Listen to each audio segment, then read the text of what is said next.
A warm welcome to all my dear students. In the previous lecture, we have discussed about electronic configuration of first transition series elements. Now, we are going to discuss atomic and ionic radii of first transition series elements. Now, first of all, we are going to discuss or we are going to see the definition of atomic radius and ionic radius.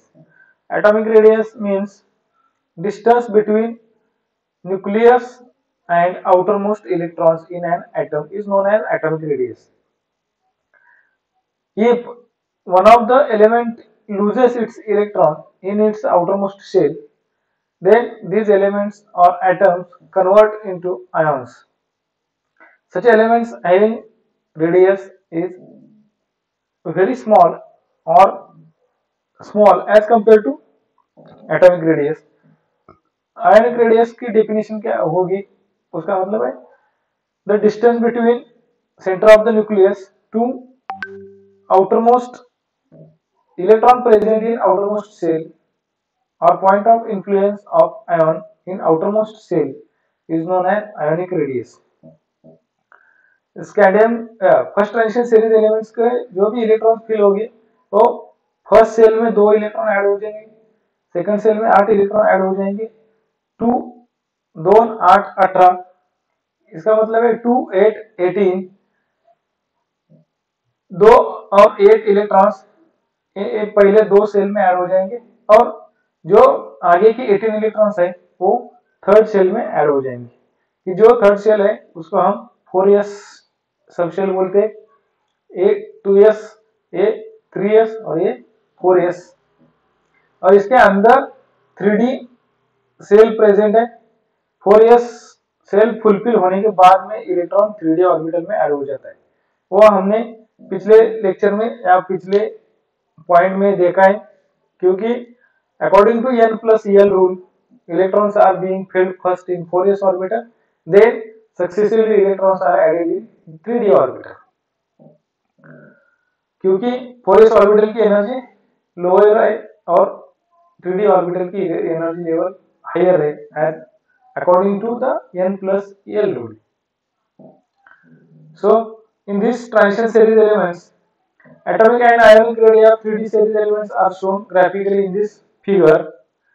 In this figure, metallic radii, covalent radii, and ionic radii. Metallic radii and covalent radii are the calculated by from the atom.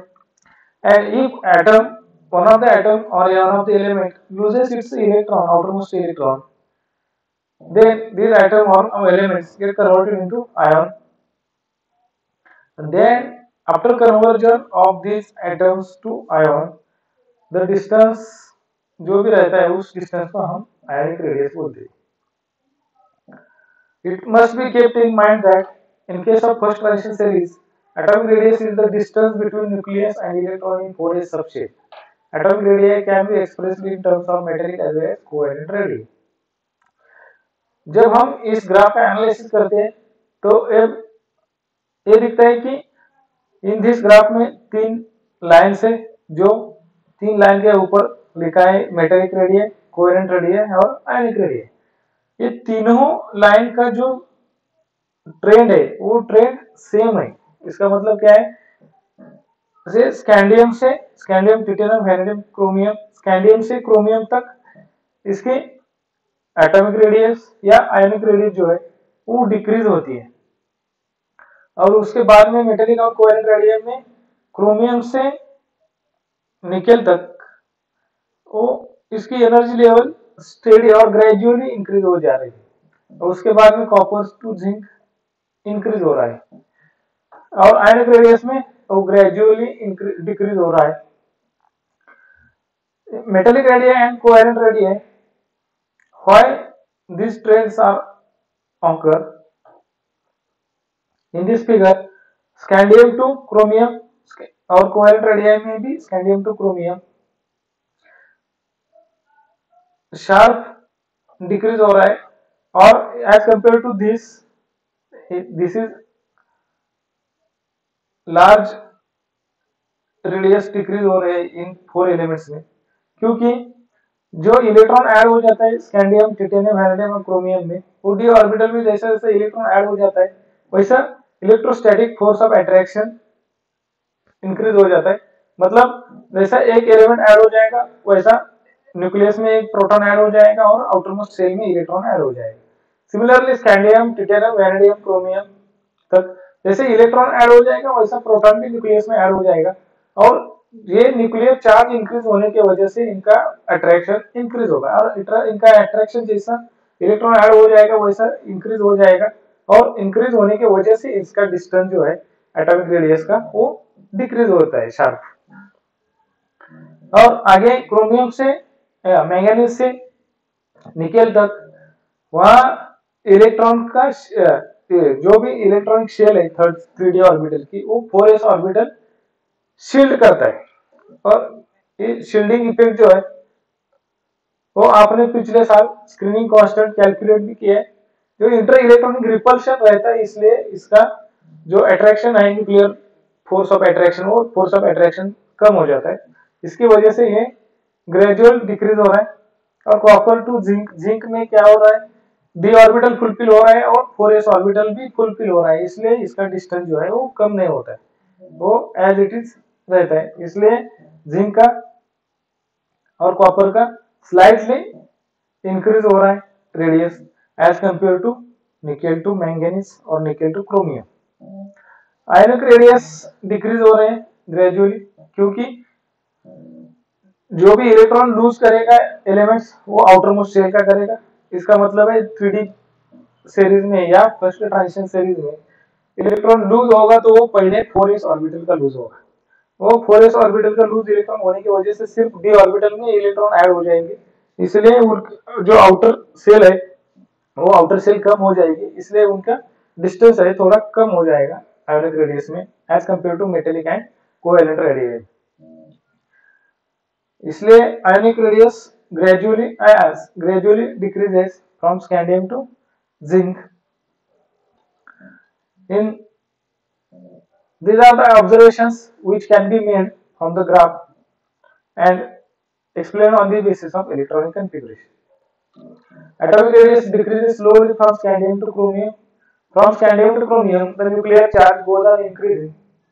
This increases the attracting power of nucleus, thereby decreasing atomic radius.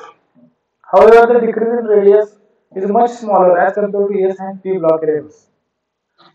In this graph, there is a decrease in radius from scandium to chromium. As compared to this trend, these are large decrease.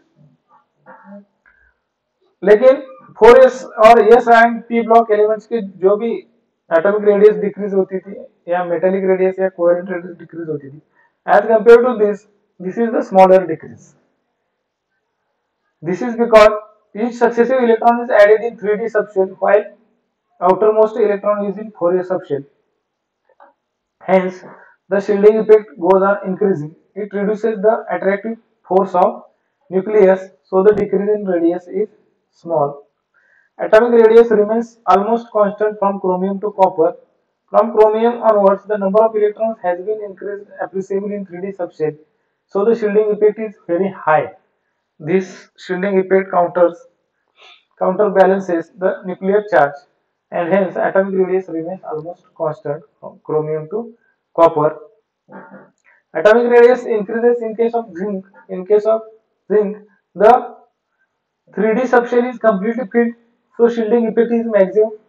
Also, inter-electronic repulsion is large. 3D zinc elements का 3D orbital fulfil है, 4s orbital भी fulfil है, वो उधर दो cell है 3D cell और 4s cell, उसके उसमें जो भी इलेक्ट्रॉन प्रेजेंट है वो इलेक्ट्रॉन का रिपल्शन होता है। This increases the atomic radius, hence atomic radius of zinc is more than that of copper. Ionic radius follows the same trend as that of atomic radius. So I hope you understand this concept. So we will stop here.